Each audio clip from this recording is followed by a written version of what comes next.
And welcome to Key Stage 3 Science. Let's have a look at these very different types of food and what they actually contain. So first of all, we have carbohydrates.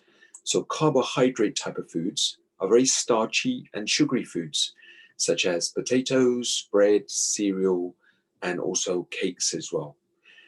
Protein is full of, foods that are full of protein are meat, fish, eggs, cheese, milk, and nuts. And meat that have fat in them, food that has fat in them includes vegetable oils that we use for cooking, butter, lard is a form of butter, cream, cheese, and some meats. And food that have lots of vitamins include fresh fruit and vegetables. And foods that contain minerals include iron from meat and calcium from milk. So these are different types of minerals.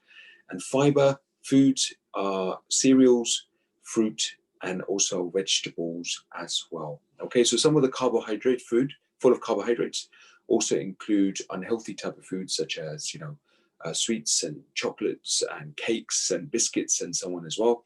But we can also get good carbohydrates from foods such as potatoes, bread, cereals as well. So, in terms of a balanced diet, it's very important to have various different types of food. So you get pretty much all of these different types of carbohydrates, proteins, fats, vitamins, minerals, and fiber, the right chemicals in your food type. And that's why it's so important to have a very good balanced diet. Thank you.